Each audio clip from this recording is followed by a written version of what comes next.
तर मी 2-3 दिवसांपूर्वी एक व्हिडिओ अपलोड केला होता, ज्यामध्ये मी टाटा आणि महिंद्राची जी कस्टमर सर्व्हिस आहे आणि आफ्टर सेल सर्व्हिस आहे त्याबद्दल बोललो होतो. तर त्या गोष्टीमुळे भरपूर लोक टाटा आणि महिंद्रा प्रेमी ऑफेंड झाले. तर माझा तो व्हिडिओ बनवण्याचा पर्पज एवढाच होता की एक आफ्टर सेल सर्व्हिस आणि कस्टमर एक्सपिरियन्स नावाचा प्रकार असतो, तो टाटामध्ये बघायला मिळत नाही. मी टाटाला नाव ठेवत नाही किंवा महिंद्राला नाव ठेवत नाही होते, त्यामुळे मी ते व्हिडिओ बनवायला आलो होतो आणि मी आता त्या गाडीत बसलेलो आहे. तर आता ही गाडी नाही म्हणलं तरी एक 10 लाख रुपयाची तर असेल. तर आता ही गाडी जो कस्टमर घेतोय तर त्याला इथं काय बघायला भेटतं बघा, ब्रँड न्यू नवी कोरी गाडी त्यात बघा. हा इथं पहिला स्क्रॅच, ठीक आहे. आता मी अजून दाखवतो.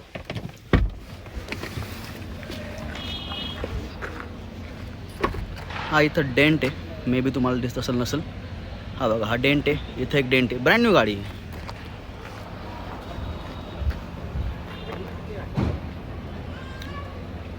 आणि हा स्क्रॅच.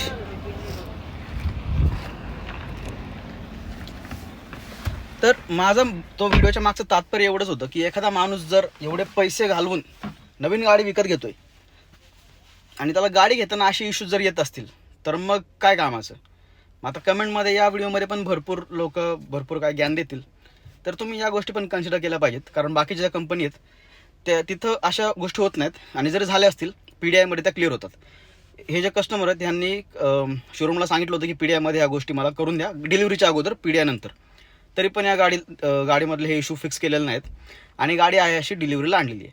तर आता मला तुम्ही सांगा तुमच्या पॉईंट ऑफ व्ह्यूनी, जर तुम्ही नवीन गाडी घेताय आणि तुम्हाला जर डिलिव्हरी दिवशी नवीन गाडीच्या समोर असं काय दिसलं, तुम्ही सांगून पण जर या गोष्टी रिपेअर झालेल्या नसतील, तर तुम्हाला किती फ्रस्ट्रेशन होईल, तुम्हाला राग येणार, तुम्ही पण नाव ठेवाल टाटाला.